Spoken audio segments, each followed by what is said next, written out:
Saviez-vous qu'un des secrets de la cuisine indienne, c'est le beurre clarifié?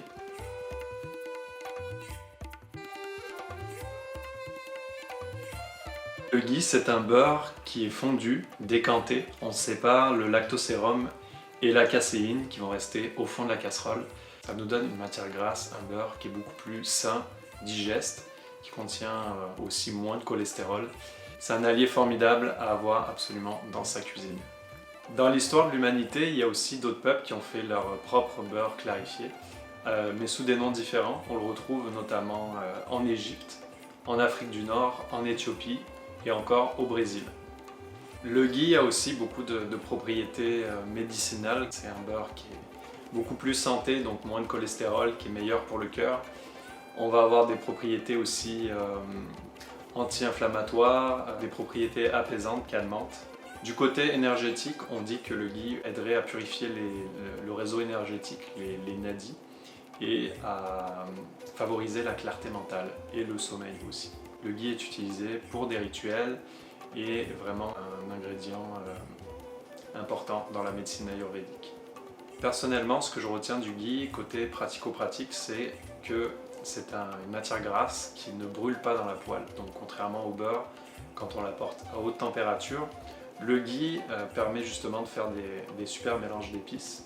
C'est un beurre qu'on va pouvoir conserver à température ambiante sur la tablette pendant assez longtemps, plusieurs mois. Ça fait un beurre qui est toujours prêt à l'emploi, donc pour les tartines c'est vraiment super.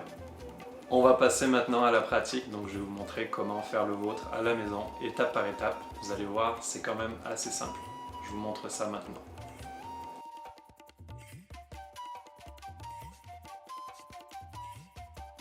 Alors, pour faire du ghee, on va avoir besoin d'une casserole, une casserole à fond épais, du beurre non salé, 3 ou 4 livres, dépendamment de la quantité de votre casserole, un entonnoir. Pour filtrer le ghee, on va avoir besoin d'une passoire en métal, donc ça prend quelque chose de très fin, le plus fin possible. Si vous n'en avez pas, vous pouvez toujours prendre du coton, des compresses en coton. Et puis bien sûr, des pots en verre. Alors la première étape, ça va être de couper les livres de beurre donc en petits cubes comme ça.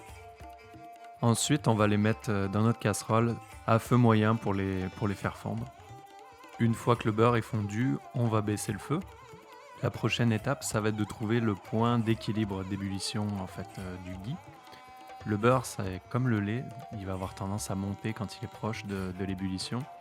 N'hésitez pas à enlever la casserole si c'est le cas, puis la remettre, donc jusqu'à ce que le mélange se stabilise.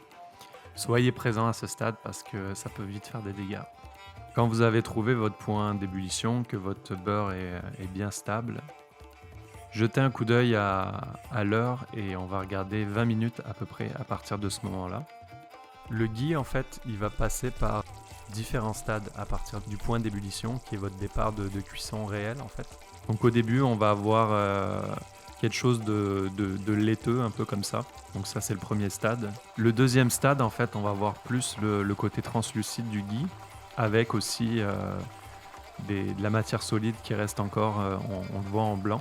Quand vous êtes proche du 20 minutes de cuisson, vous devriez avoir quelque chose qui ressemble à peu près à ça, grosso modo. Donc là, on voit qu'il y a de moins en moins de blanc dans la casserole. C'est de plus en plus translucide aussi. Donc il faut faire attention de ne pas laisser trop longtemps le ghee parce que trop cuit, c'est pas bon. On ne veut pas avoir une couleur orangée. On veut avoir quelque chose quand même de jaune soleil, un peu comme ça.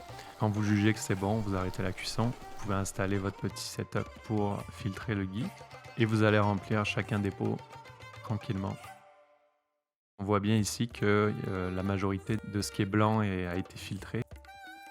Le ghee, quand il est chaud, il va avoir un aspect liquide comme ça. Et après quelques heures, finalement, il va figer et vous pourrez le conserver sur la tablette. Alors voilà, j'espère que vous avez aimé cette vidéo, que ça vous aura donné envie de faire votre ghee à la maison. N'hésitez pas à liker, partager, écrivez-moi aussi un petit commentaire, donc ça me fait toujours plaisir de vous lire. Abonnez-vous à ma chaîne, donc le Tao du bien-être. Je vous invite aussi à aller faire un petit tour donc, sur le site du Tao. Je vous mets un lien dans la description pour aller consulter l'article sur le beurre clarifié.